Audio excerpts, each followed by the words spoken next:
Hello, everyone. So welcome to this month's Open Dialogue webinar session. I'm Allison Rogers. I'm the editor here at Collision Repair Magazine. And I'm Max Reed. I'm a staff writer here at the magazine. So today we're here with Chuck Olsen, the Senior Vice President of Automotive Technology for AirPro, and Kelly Roberts, the Shop Operations Development Manager for AirPro Canada. We're going to be taking a deep dive into advanced driver assistance system calibrations to discuss the difference between being ADAS ready and ADAS capable. Thanks for joining us today, gentlemen. Could you just, first of all, good afternoon, and could you just introduce yourselves? Yes. So, I'm Chuck Olsen. Just to give you a background, it's I've noticed a few names come up, so I know quite a few people, but my background in automotive started in about 1978. It's professionally. Before that, I was hooked on automotive the first time I looked at the bottom of a Matchbox car. So I pretty much knew what I was going to do, and had the opportunity to go through a lot of changes in technology through my career. From computer-controlled engine controls when they were first introduced, and a lot of other technologies when airbags came out, anti-lock brakes, those kind of things.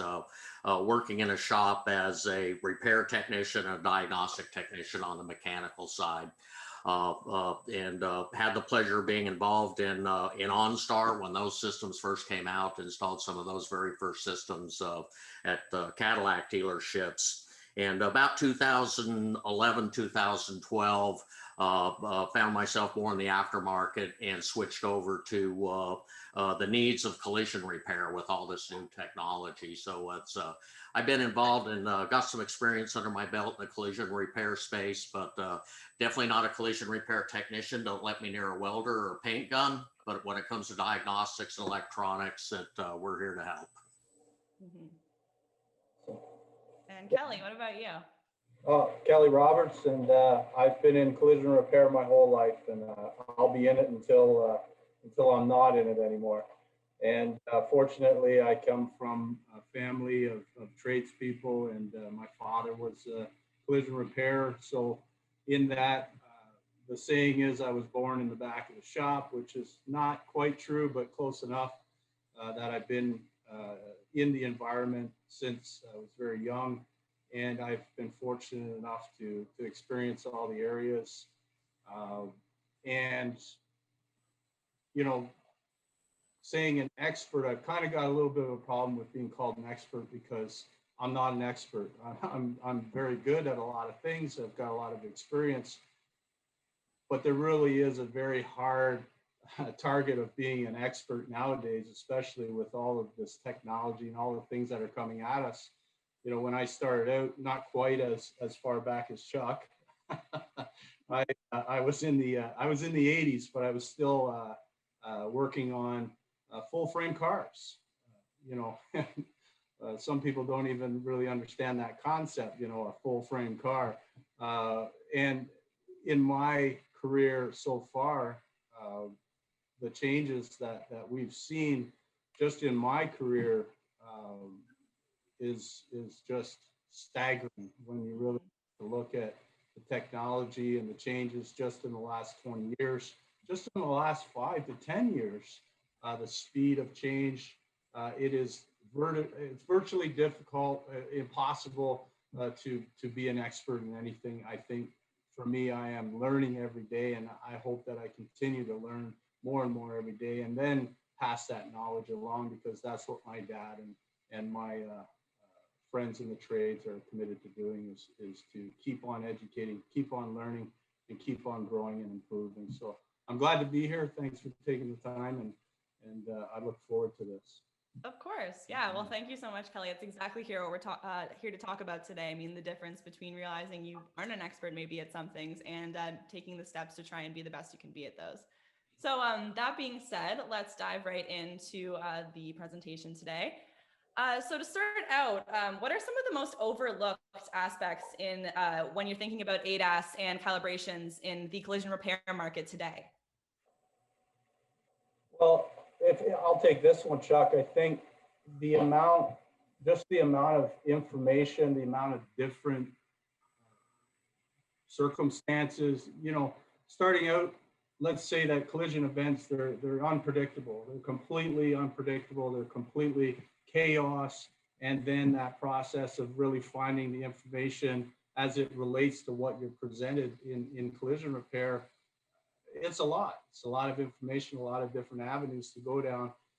And then the technology, obviously. So this slide here, for example, really shows, it's a great slide because it shows kind of where we came from and where we are now. And then we can start to talk about where we're going as well, because we're not done yet. You know, they're still, you know, they're still talking about a lot of new and different technology than what we're already dealing with. So this slide represents that. Basically, in the first column, what we have is a lot of the basic systems or the base systems that have been around for quite a while. Anti-lock brake, for example, some of us may recall when anti-lock brakes came out and became relevant. They became, and then they started to grow in popularity, and then became required to be put onto vehicles that were being presented to the North American market, obviously. Airbag systems, another big one. I do recall back in the day taking an ICAR course in the 80s on airbag systems, and we'd never seen them before, never heard of them, or had to deal with them in collision repair. So that's what that first column really shows, is the base or the starting point of the technology, and then it grows into the systems in the next column that come from and work with those. So there's integration in this slide as well, that in those basic first column systems, and then the growth into the next column of the technology. Those technology systems in the second column rely on the inputs, rely on the information from those base systems. So there's an ecosystem that's happening in this slide, showing us that the technology grows and expands, and then is still reliant upon those base systems like tire pressure monitor sensors, for example. Chuck could tell you, and I'll actually let Chuck kind of maybe build that a bit on how, you know, TPMS sensors are integral and rely on other systems rely on those inputs of information feeds. Mm-hmm. Yeah, and those are some great points there, Kelly. And another big one that comes on here is the steering angle sensor. Steering angle sensors have been around for quite some time as a key input for stability control, also for anti-lock brakes. And then yaw rate accelerometers were added for stability control to improve those systems. And as these systems developed and got very robust, everything on the other side is dependent on those systems operating correctly. So if you've got these basic things that haven't been addressed, and now we start getting into ADAS, these safety related systems that drivers of vehicles are starting to rely on to operate properly, you got to make sure those basics are taken care of that feed all these other systems. There's been a term that's been used called sensor fusion, and it's really sensor and system fusion, to where one system, they're all networked together. So one single system isn't a standalone system anymore like they used to be in the early days. They were all separated. Now they're all integrated together, and addressing all of these, we'll see later on in the presentation, what we're talking about here is integrating all these kind of things so that when you do get to the ADAS point, the things are going to work. You're going to get what you expected out of the process. Mm-hmm. Building a house from the foundation up versus trying to just jump onto the roof, build that, and then work our way backwards. We really have to focus on and understand that the integration is a system approach. Mm-hmm. Okay, now before we delve into the weeds and all these things, because obviously, as we just saw, there's hundreds of different sort of components going on when it comes to ADAS. And for a lot of shop owners, when they hear ADAS, they kind of stop listening. They hear expensive, and they hear it takes up a lot of space. So what would you say to a shop owner who's looking into the idea of offering ADAS services? What steps would you take to be ADAS ready? Yeah, you're going to have to find out where you are at this point, and what you need to address next. So and with that, that's really what this ADAS ready slide is all about, to find out where you're at. And some shops have been very progressive, but so they may have gone through all these steps right now, and other shops may be halfway through the process, and others just wanting to start. Now with all this ADAS rolling out, it's unfortunately you're not going to go straight to ADAS unless you've got the building blocks in place. And that's what this ADAS ready is all about. So I'm going to go through some of the basic points. So the first thing you got to do is acquire capable scan tools or a capable service, so that you can access these systems, assess these systems, just to find out where the trouble is. That's what I mean by a capable scan tool. Based on the work mix of vehicles that you're working on, that the scan tool is capable of seeing all those systems, including data, things that aren't related to DTCs, and those kind of things. There's a lot of good scan tools out there, but you have to know the capability. Go ahead, Kelly. Would it make sense, kind of a rhetorical question, would it make sense to look at, really dive into what your work mix is? And if you see some spikes in popularity of vehicles for your market area, then look at that path, look at what the requirements are for that, and then start to really focus in and build from that consistency, almost like a roadmap or a framework that you could apply in a process, looking beyond into more of your fringe areas. So if you're doing a lot of domestic brand in your market area, I know there's some market areas where they're truck heavy. All they have is just Chevys and Dodge and Ford pickup trucks, and that would make sense to me as a shop owner, a shop manager, to really look at my work mix, to look at what we're doing the most of. Maybe your advertising is keyed in on it as well, and be progressive and proactive in that decision, versus just being overwhelmed by the onslaught of all the differences from make, manufacturing, model. There's a ton. So a point on it, I think the work mix that you have historically is a great path to start to look at making those decisions. Yeah, looking at your work mix is going to come up several times as we're discussing these things. And of course, the next step is technical expertise and education of the management and staff. So what are we doing when we're scanning a car? We're doing a pre-scan, doing a post-scan. I know that's been around for a while, but you've got to be competent of that as you move into ADAS. And then, of course, the access to the service information and the repair procedures.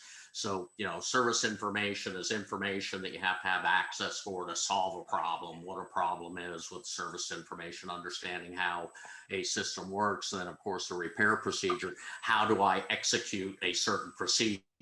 Whether it's what do I have to do with a bumper cover? What do I have to do, with frame repairs and those types of things with the repair procedures? And both of them are interdependent on each other as well, from the repair procedures and the service information.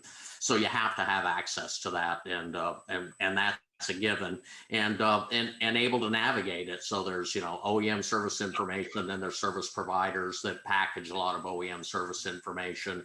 And I'm sure everybody's got their favorite, but you got to have that. If you don't have that, referring to it through the process. And with that, being competent of pre and post scanning, clearing the codes and doing function checks. And this is about those basic systems. Is all of that stuff working properly? And have I done those basic things like the basic calibrations on the next step, that you're proficient in them, when they need to be done, you have a tool capable of doing it, and you have the technical expertise to know how to navigate through the system and confirm that it's been done, like your basic calibrations, zeroing your yaw sensors when it needs to be done, the steering angle sensor. There's a lot of manufacturers that have a requirement. Even if you just disconnect the battery, you need to do a steering angle sensor calibration after that battery disconnect. So being aware of that service information. And then finally, in the being ADAS ready, is identifying the ADAS calibration procedures that are going to be required. So using a scan tool, doing a pre-scan, doing a post-scan, looking at DTCs, that scan tool's not going to independently tell you which ADAS calibration procedures are required. You got to go to the service information. What procedures did I perform? What calls for that calibration, and being able to identify them. Mm-hmm. Change up, guys, to think about it is I think that it's fair to say that we go to the estimating systems first and start to input the data there and look at those systems. And I'm not knocking the systems, they're great, don't get me wrong, but I want you to almost visualize going to the service information first and looking at that information first, and then using that as a resource to input and to work the other systems. The reliance on the manufacturer's information is key. It really is, because what it's going to do is tell you a lot of free like setup or stage things that have to be done before you even move forward with doing anything else. So that's key. I wanted to add that. Mm-hmm. Of course. Yeah, thanks, Kelly. And you get to all those steps. That's what we call ADAS ready, and that's the designation of ADAS ready. So you're ready to address these systems. And at that point, if you're doing all of those steps, you have all those pieces in place, and you can identify them. Then the next step, and we're going to go through some stuff in the middle about diagnostics and the strategy, but the ADAS ready gets you to the point. I'm ready to partner with somebody to do my ADAS calibrations for me, or I have dealer partnerships to do them for me. And being ready, whether you send these things off or send them within your own department, then you have increased your success rate of those calibrations exponentially by following all the steps. Like I said, whether you partner or you decide to become ADAS capable, we'll go over some of the ADAS capable things later on in the presentation. Of course, that's awesome. Sorry. So could you guys just tell me, you mentioned it a little bit there. Could you just talk a little bit about the strategies that will get you along the way on the onto getting the ADAS ready? Yeah, go ahead, Kelly. Yeah. Well, I think key for me was really understanding things when I needed to understand them versus having them present themselves to me as a matter of just happenstance. So really taking advantage of lead time, for example, where I, through repair planning would identify that I would need a resource, I would need something to be done that I did not have the ability to do internally. I took advantage of the lead time of that knowledge to orchestrate that, to make sure that that was set up. So again, staging, prepping, whatever you want to call that. That way, I'm not being held to, a short, no notice schedule, and that ends up not working out well for anyone. Nobody wants to have something dumped on them. I think everybody would be fair to say that if I can give you a heads up days in advance that this is coming at you, then I'm going to get a better turnaround. I'm going to get a better result. Mm-hmm. So again, driving home that point of really following a process of staging yourself out for the success. It is possible. It's not an impossibility. There's a path to it. So identifying that path and then following it, taking advantage of the information at the times that you need to take advantage of it versus having it come back at you and then trying to catch the raindrops with a teaspoon. It doesn't make sense. So absolutely, yeah. So there's a strategy you can follow here. Absolutely, all the way through. Yeah, and that's and for me, the strategy of strategy-based diagnostics started really early in my career. And this slide, that's with GM of how it came about of observing technicians. And this was in the mechanical space and for warranty repair and customer service, customer satisfaction indexes and the low rate of rechecks, and observing what the strategy was for the technicians that were successful of that. And it's been around from General Motors, and it's been adopted by several segments of the repair industry as well, because it is a very solid process and strategy. And I've taken this, what I've known about it, and there's some unique challenges in collision that a lot of these in this strategy really didn't come up. So it's I've added some steps and kind of rearranged things a little bit on strategy-based diagnostics and shared it with people over the years to address this in collision. So what we'll go right on into the next slide on some of these steps. Oh, good. So at the first is, understanding and verifying the areas of concern. Well, in the mechanical environment, we usually have a customer come to us and tell us, this is what's wrong with my car. This is my problem. This is my complaint. And in collision environment, it's going to, my car's crashed. So now you've got another challenge there, because there's going to be several things with the vehicle that you really don't know about and the customer doesn't know about. So you're a little bit behind the 8 ball there at the beginning. So you need to just obtain as much information as possible from the customer and then from the vehicle itself to observe this beyond what it is that you can see right in front of you, which is going to be the damage. And that can be challenging in itself of knowing what to do to take care of the damage if that's done correctly. But then we got some additional steps. And of course, the pre-scan stage with performing a diagnostic check. And this will help you verify the operation of the systems that are embedded in the vehicle, a lot of things that you can't see. Then you want to record the diagnostic trouble codes and the information associated with them. So as you're going your steps forward, you're discovering what it is that you're going to have to diagnose and develop in your strategy going forward. And this information is going to help guide the technician of what the next steps that they have to take in building that repair blueprint. Kelly, you've had a few situations in that too, where that's really headed off some things that, on delivery day prevented problems, right? Absolutely. And just to expand on your first point about understanding and verifying areas of concern, as collision repairers or people that service automobiles, considering technology that's involved, the sensitivity of the technology, I would suggest very strongly that we adopt a mindset that the entire vehicle is an area of concern now. The transference of energy, again, the sensitivity electronics, we've got electronic autonomous vehicles, different materials, different manufacturing types. It's literally, you need to step back and look at the whole vehicle. And like Chuck said, have very valuable, very good discussions with the owner.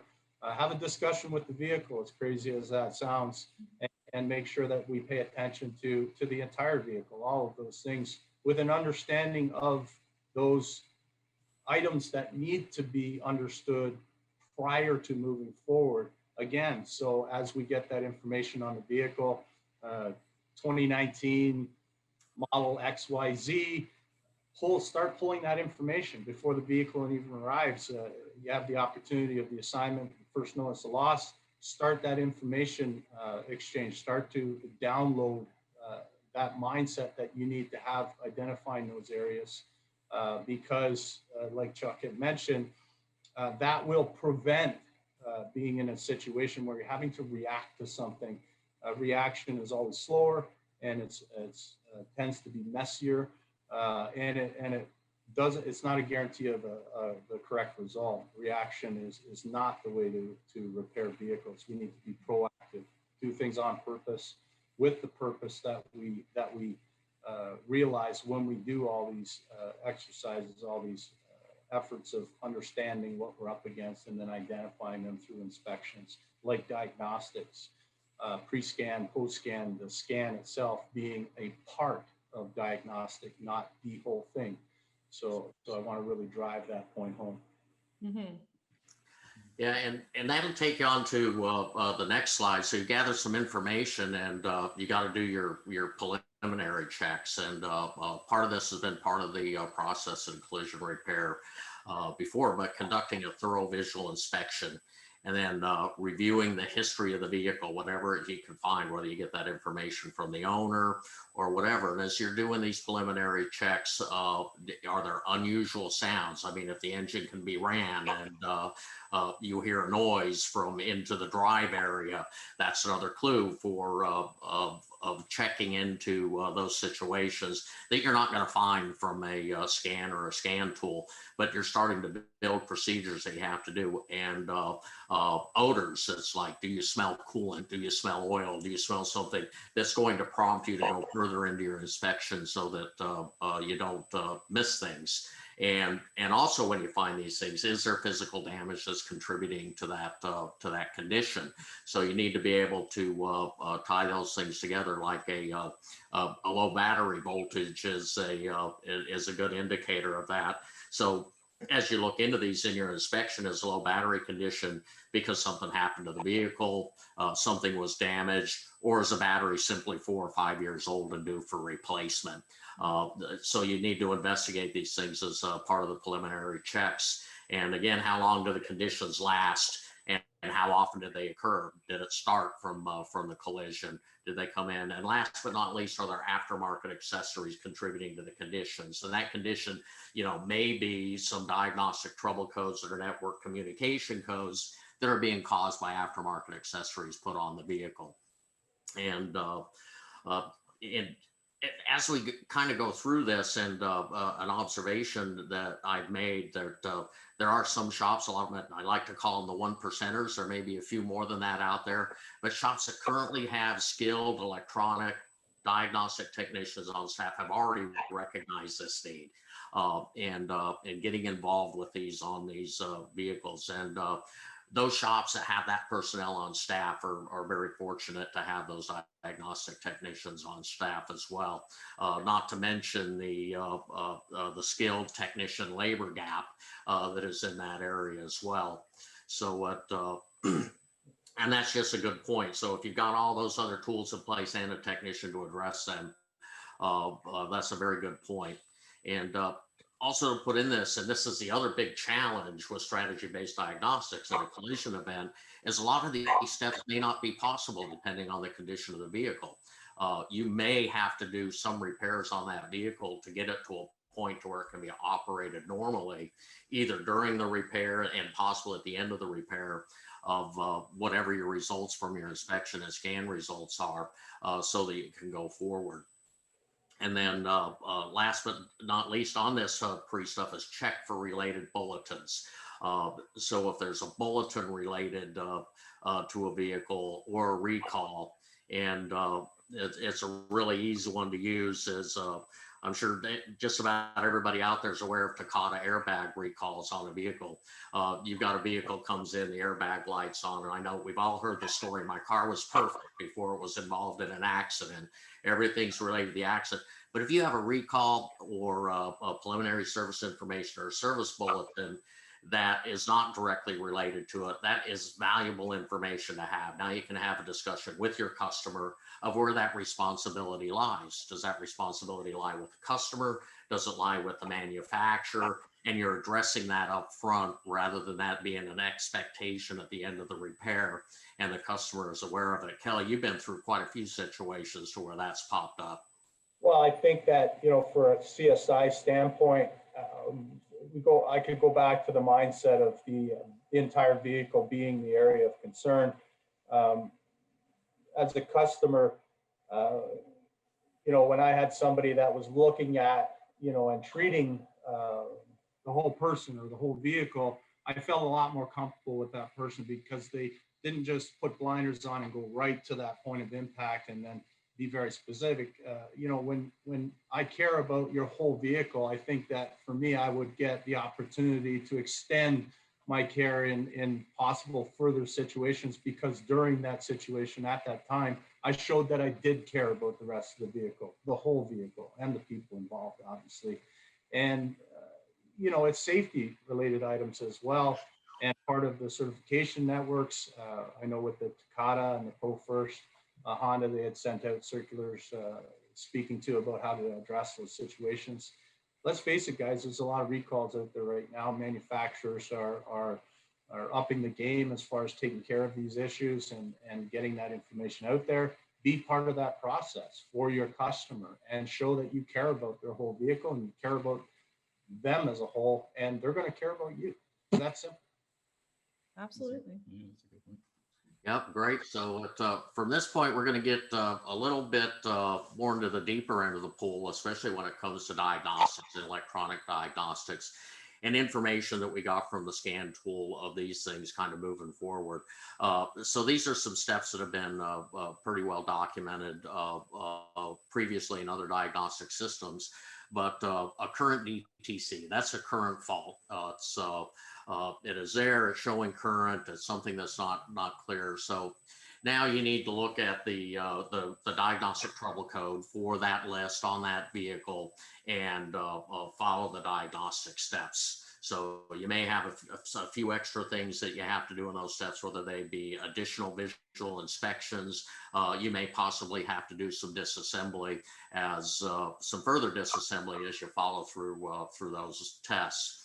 And this one's kind of important. It's related back to the pre-scan, post-scan, the things that you're looking at and you pull out of the vehicle is you can have a symptom with no DTC that a scan tool and additional testing equipment may be needed to investigate further. So there's several appropriate symptom diagnostic charts. So, you know, like a fuel gauge being inoperative or a display being inoperative in a vehicle. So if you have a DTC that points to that and gives you an area of diagnostic steps to follow, that's a good thing, but you may not have that. And you may have to use the scan tool, looking at data, finding a fault with a vehicle. So a diagnostic trouble code is a symptom, as well as something being inoperative that doesn't send a diagnostic trouble code. And both of those are in the fault category. There's a fault with the vehicle. And then there's situations to, and this is where diagnosticians that have done this for a while, is you've got a condition that there are no published diagnostics. At that point, you've got to analyze the concern and develop your own plan for the diagnostics of that system. And that may involve reading schematics, understanding the proper operation of how that particular system works, what is normal, what is not normal. And then understanding the difference between an intermittent or a history DTC that have certain conditions that cause them to set. A very simple explanation of some of these, which may appear to be an intermittent diagnostic trouble code, is with rear park assist sensors. So you can have a rear park assist sensor that isn't working properly and it's not active while that vehicle's in park. So you can clear codes, you can look at the system, everything looks perfectly normal until you start that car up and put it in reverse. And then when the system becomes active, then it will check itself. And if you have a poor connection, a connection not seated all the way or something like that, that system may not set a code until you're in reverse and go over a bump. So you need to understand the differences of these diagnostic categories of what it is that you're looking for as you solve these problems. Kelly, you got anything to add in that area? Yeah, really key, Chuck, I think is if we look at the workflows of diagnostic workflows, that a lot of them refer to recreating the additional or the original conditions that that inspired the DTC. So bear that in mind. And good point, like you said, with the park assists, those are not going to operate until they're put into the condition that requires them to operate, and then self-test to make sure that they're functioning. So I again will drive home that point of really researching and understanding the information on what requirements they are. We can drive home the point of test drives and those kinds of things beyond just, you know, does the stereo work, and, you know, does the steering wheel go straight? There's more to it. Mm-hmm. Yeah, that's an excellent point, Kelly, about the conditions, keeping an eye on that. I mean, that's such an important part that I feel like is overlooked in the industry too often. So this one, and again, coming back to the challenge with the damaged vehicles, and there's a lot of work and partnerships between diagnostic shops, whether it be remote technicians, mobile technicians working with the dealership, or a diagnostic shop. But and again, that additional challenge is guys in mechanical shops are used to pattern-based failures, things that wear out from wear and tear, and normally don't encounter a lot of the component failures that happen from a collision, from the routine. There are some that do and specialize in that area, but the technicians' thorough understanding of what was damaged. It's and ICAR coined this phrase a while back, called the collision advantage. So whether you're working with partners or you have a diagnostic specialist, it's very important for them to know where the damage was, what happened to the vehicle, what parts I replaced, what I did to it, so that they have that advantage of the diagnostic steps that they're going to take, because that's all valuable information. That's all data as well that you're collecting in order to get to the diagnostic of that vehicle. A lot of times people think of data of just what the scan tool tells you, but what you see, hear, know about the vehicle, that's all data to be collected and critical in correcting those collision-related faults. Mhm. So in kind of going forward, some of these other steps, and again, some of these are covered very well in the original strategy-based diagnostics. But evaluating the symptoms and conditions as described by the customer, and we added the part or observed by the technician, because again, this customer, there may be damage to this vehicle that the customer isn't even aware of yet. They've got a damaged vehicle, they brought it into repair. That might be different if they drove it for a couple of weeks and may be able to give you some additional information, but understanding the proper operation. And if you don't know, look in the owner's manual. Find out how a system is supposed to work if there's a vehicle you're unfamiliar with. Go to the service information and read the description and operation of the system if you're not familiar with it. And then follow the procedures, whatever the procedures are on those systems that you're evaluating for testing or intermittent conditions. And sometimes this will go beyond what you can find out with the scan tool. You may need to do voltage checks with a voltmeter, or check circuits with a test lamp, or do some of the initial testings. And only you can tell with what your shop capabilities are. Can I execute this test and come to a conclusion, or do I need to partner with somebody or sublet for that repair? And Kelly, you'd gone through a lot of this stuff and kind of learning as it went, right? Yeah, and to tie it back to the main topic, if we don't do these things, if we don't follow these steps, guys, then when we go to do that calibration, thinking that it's going to be successful and we're going to be happy and everything's going to be fine, only to realize that we've got to stop, we've got to go back to the start, and we've got to apply. So we really need to understand, drive home the point that in order to perform the end game, being calibration and producing that proper result, then there's a path, there's steps that we have to follow. And one of my favorite sayings, I say this too often, is that everything that has to happen will happen. And where I learned was, when I was doing it at the wrong time. So, something would come back and I'd learn that step did not belong at the end. It belonged, halfway through. So again, everything that has to happen to perform calibrations must happen in the time that it is supposed to happen.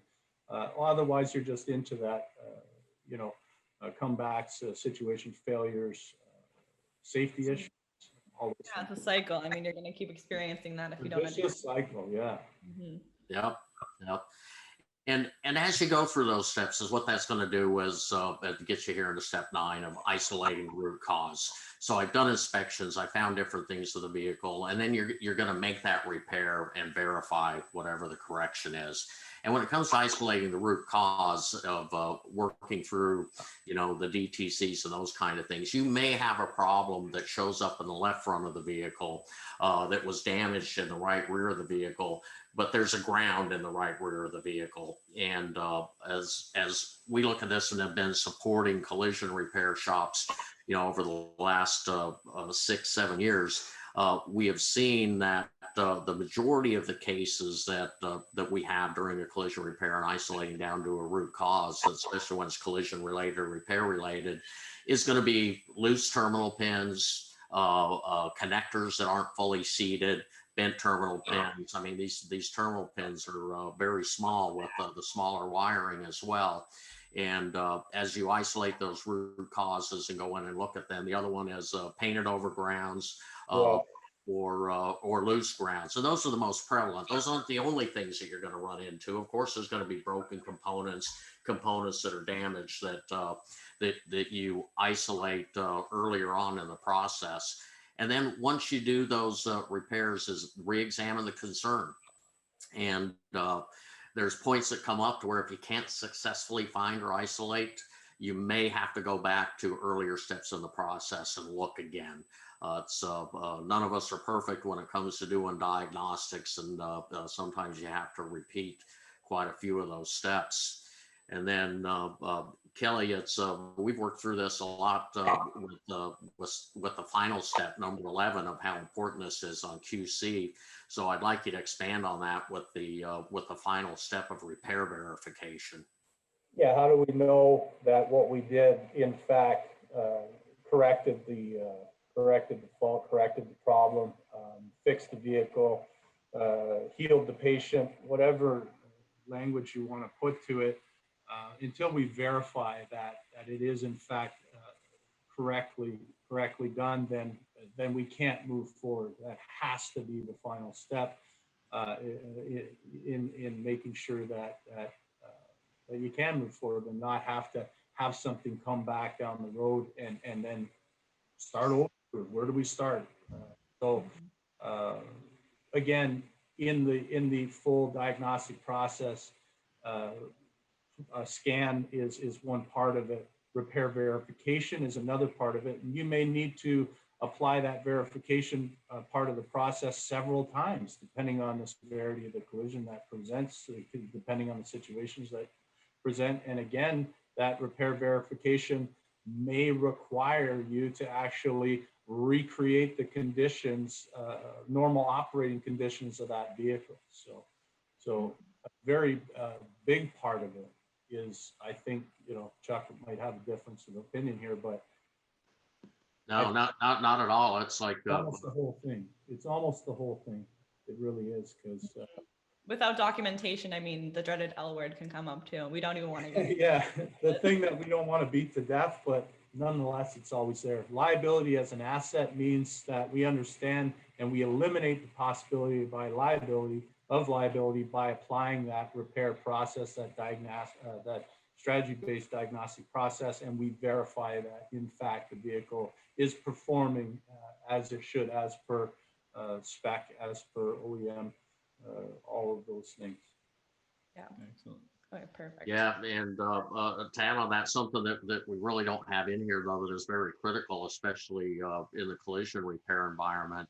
It's always been important, like on a pre-measure or post-measure, to make sure that the vehicle is straight.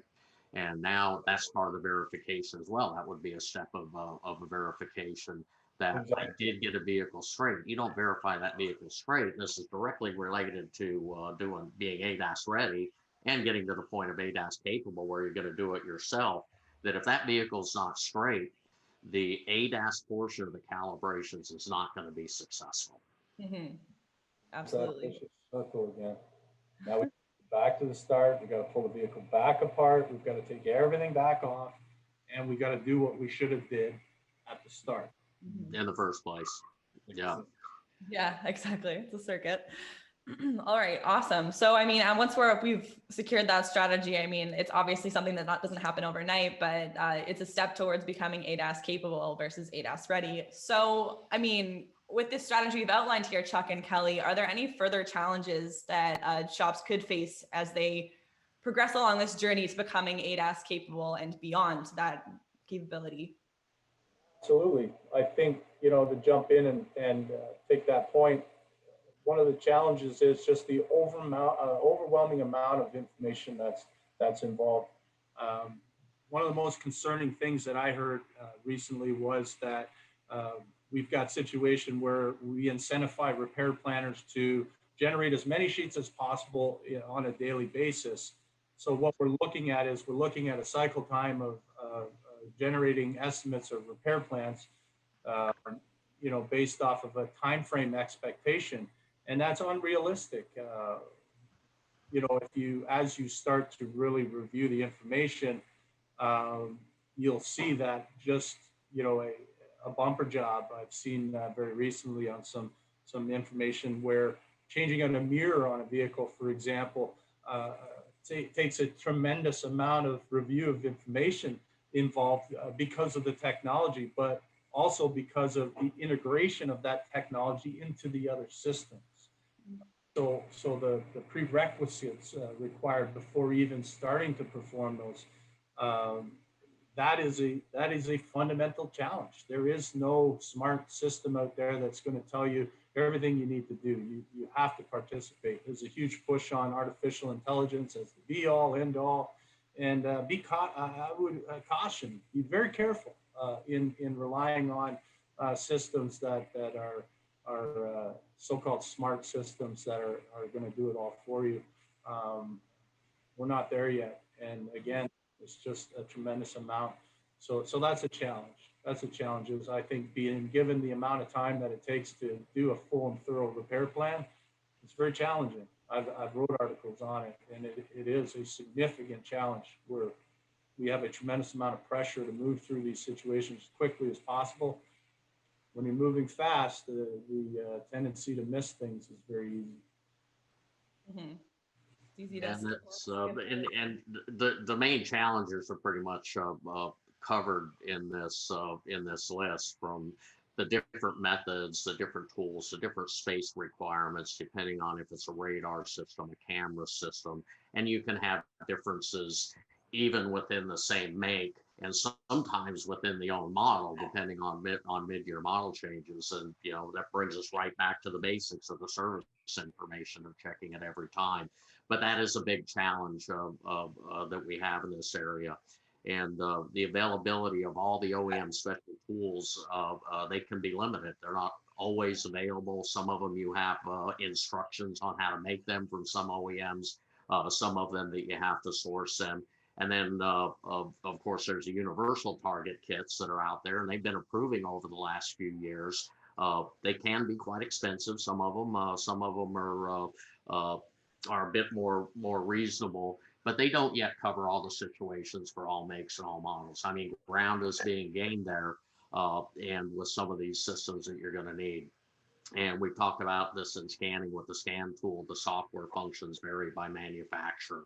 And some of these are advanced functions as well. If it's a very late release model vehicle, having access to the OEM scan tool applications would be absolutely necessary, especially on a late model release vehicle. And this could go back 2, 3, or 4 model years, depending on the system that you're addressing.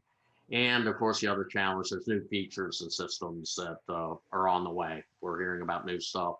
LiDAR may be gaining some prevalence in the system, and that'll have a different procedure with it as well, versus radars and blind spots and forward-facing cameras. And there's the 360 view as well. Mm-hmm. X-ray. Oh, man. X-ray vision. There we go. Yeah.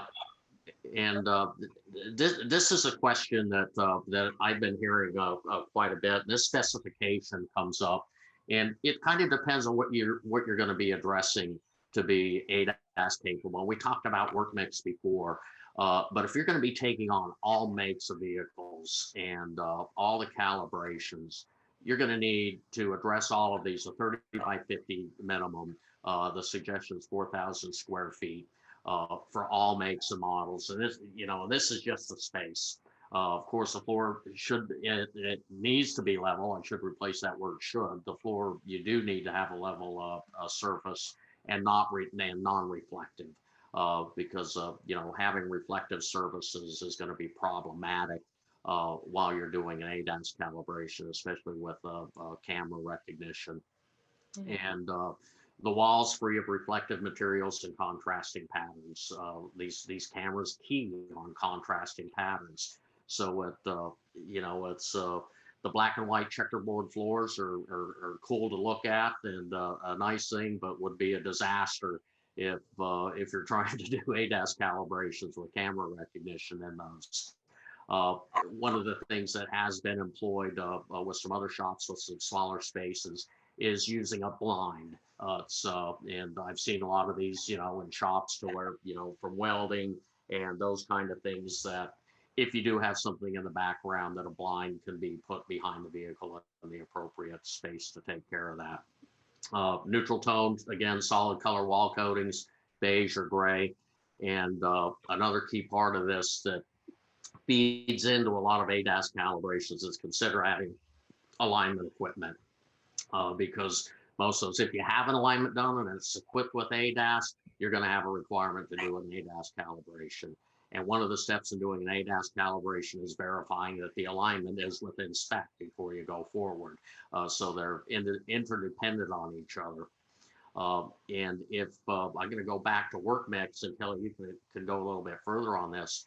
If your space doesn't necessarily need to be that large, if you're looking at 1 or 2 MIGs. So then you have to look at what's my space requirements for these. And if you have a larger space, you can do a left side and a right side without moving the vehicle, but you can compensate for those. Do the left side, move the vehicle, set the vehicle up. It takes a little bit longer work to do those things, but those are some things that you can accommodate some of the workspace requirements, depending on what your work mix is and what you're going to be calibrating. Bit of a rabbit hole, but I'll stay out of it. We're, as collision industry, fairly used to this idea of dedicated workspace, dedicated work environments inside of the dedicated work environment. And I think I'll say this strongly. Collision repairers need to get used to this, because as we start to see composite materials, composite repair types, aviation-driven construction methods, all really circling around electric vehicles, lightweighting, you have to imagine that the strength of the vehicles to support the internal combustion engines is changing. The structural designs, the materials used. So along that path, get used to seeing more and more of these requirements of having very specific controlled environments for certain types of materials and methods of repair. Carbon fiber is a growing concern. Things like magnesium's been around for a long time. It's a dangerous proposition if you don't understand what you're doing with it. Aluminum was a big one. We're talking aluminum rooms, aluminum specific materials. Think along those same lines. And to Chuck's point about work mix, but also it'd be fair to say that I'll throw this back at you, Chuck. Would it be fair to say that there's some calibrations that are, I don't want to say easier, I want to say that are more open to, say, constraints of space and area available in a shop environment? Yeah, and one of the big ones that requires quite a bit of space is your 360 view camera calibrations. So maybe you have enough space that you can take care of the radar calibrations, forward-facing cameras, blind spot, but you may need to sublet just your 360 view camera calibrations. So looking at those calibrations and in that point as well. So that's a really good observation there of because each one of them is different and has a little bit different setup, a little bit different space requirements and those types of things. So, and one of the other considerations take place is if you are part of a OEM certification requirement, especially one that is managed directly from the OEM, and you're going into this area, you need to check with those certification requirements of what you signed up for, of what I said that I would do of taking these on. So there may be OEM specific scan tool applications that you're required to have with that certification program. So you need to make sure that you abide by that, or OEM specific kits or certain requirements for radars and cameras to address, whether you're addressing them directly or you're in the capable point, or if you are subletting them out. I mean, you as a repairer, you send it out to get it done. Even with the sublet, you're still responsible for that repair. And it's up to you to make sure that who you sublet it to are also following the direction and instruction that you need to get done. Having a requirement for the OEM service information access. And this would be specific subscriptions depending on the OEM certification program that you're on. And it may require OEM dealership sponsorship as well. So as you're considering this, you do want to consider whatever OEM certification program that your shop is part of as you're making these decisions. Excellent. Yeah. Are we gonna zoom right into? Yeah, I think so. We're about to have. head into a Q&A period here, guys. So I just want to say thank you to Chuck and Kelly for helping us before we close all this out, for telling us all this such useful information today on ADAS calibrations and just readying yourself for the massive ADAS waves that are still to come. I mean, we're still seeing more technology every single day. So be sure you guys have those questions prepared. We're going to take about 5 or 10 minutes to answer those. But yeah, I'll hand it back over to Max to close it on out here for us. So yeah, I obviously, as we've outlined all the steps, we've talked about strategies, we've and the requirements, of course, and we know ADAS is nothing. You can't wing ADAS essentially. How can shops know where they stand in terms of being capable of ADAS calibrations? Yeah, so going over that, so you're already ADAS ready. You've got all the requirements. You've got an understanding of strategy-based diagnostics. We felt strategy-based diagnostics was really important as you get to the to doing your calibrations, just to increase your success rate. So of course you're going to be confident in identifying the needs of procedures. You've identified and prepared your workspace for whatever work mix it is that you're going to have. Here's an important step: is identifying your test drive routes. So make sure that, especially with dynamic calibrations, which is while driving the vehicle, that the environment or the test drive route around you, that you'll be able to meet those requirements. So there may be some that you can do and some that you can't do on those limitations that you want to identify. And then acquiring your calibration targets based on the repair mix and which calibration you're going to take. You're going to have to acquire those targets. And there's quite a few sources. They're becoming much more prevalent now to where they can get. Consult your service information for the vehicle setup and what the calibration procedures are going to be for your vehicle. Become familiar with those as you set up your workspace and purchase your equipment. And then last one, performing the calibrations and documenting the specific procedures that you performed. Not only in this area, in the ADAS, I mean, there is an area of liability, but the documentation through the entire workflow is very important as well. And if you get to a point to where an ADAS calibration is not successful, that documentation can bring you back to where the failure point would be. And I just want to add at this, when you're ADAS capable, doing an ADAS calibration is not that difficult. The difficult part is making sure that you are ready. You've done all the pre-work. It's just like painting a room. It's easy to paint a wall, but if you don't do the prep work, wash the wall, do the masking, all that kind of stuff, now it's a pain and it's probably not going to turn out how you expected. So that's a pretty simple analogy, but you get through those steps, you are ADAS, and you may only be ADAS capable in 2 manufacturers because you don't see enough of the other manufacturers, or you may not have the workspace requirement to fit those other.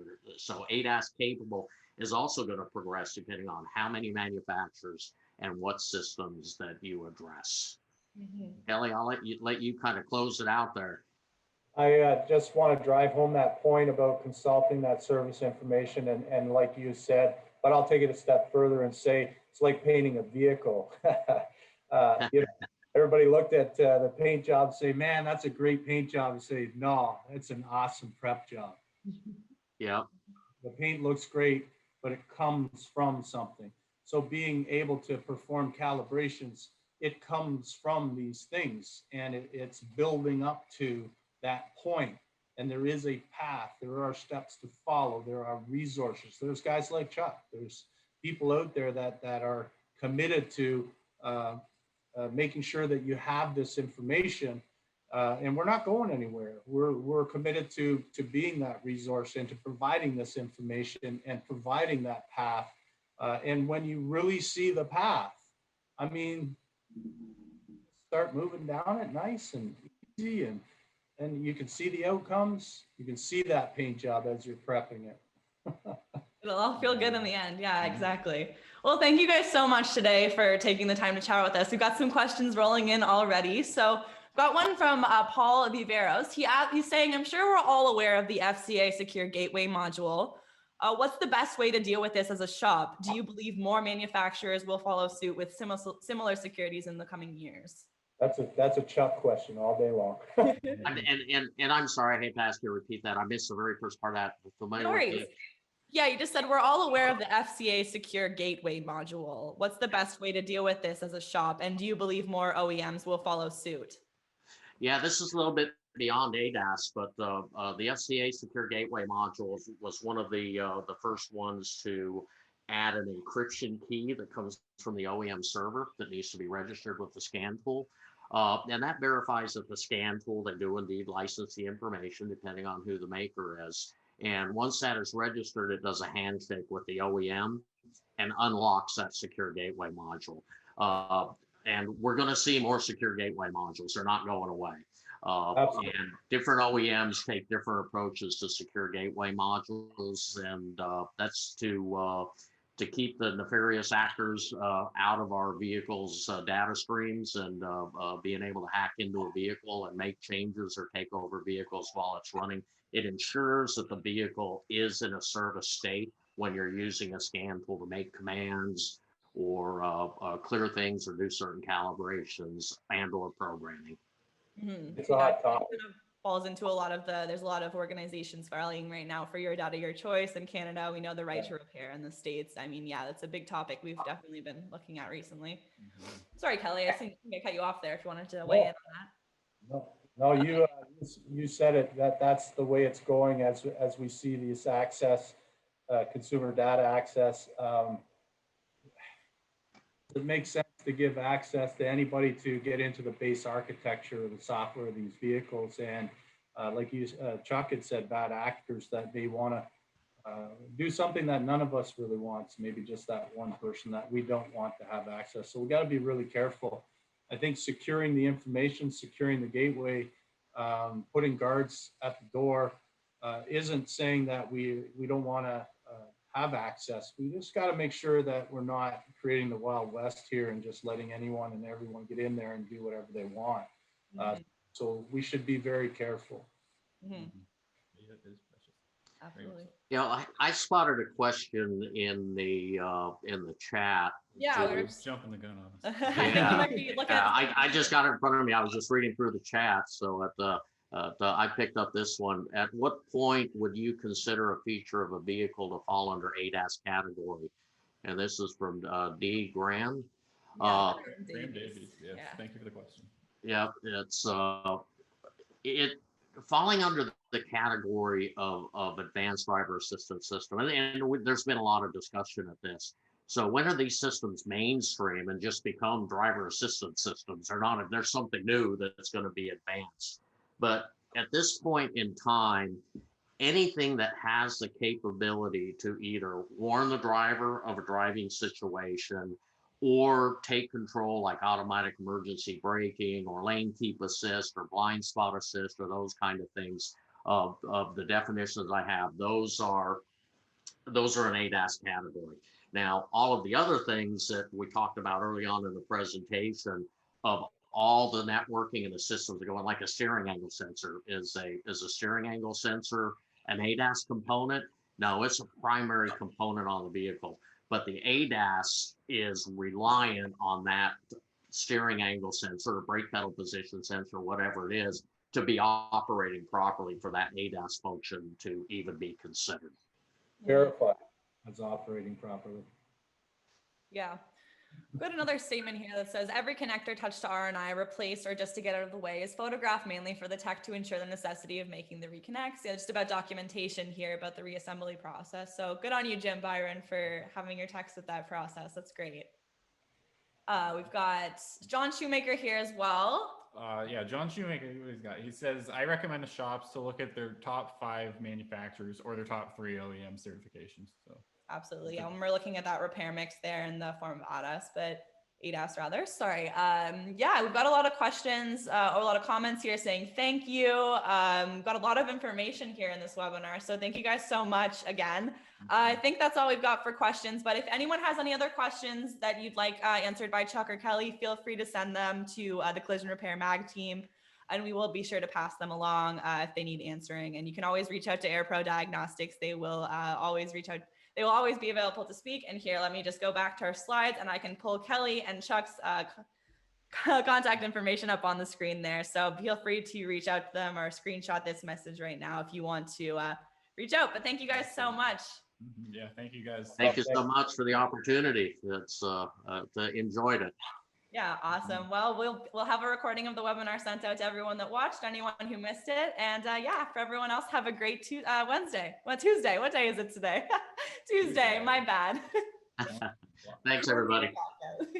All right. Have a great day, everyone. Bye. Thanks for watching. This was a Media Matters production. If you liked what you saw, check out our other videos, follow our socials, and subscribe for more.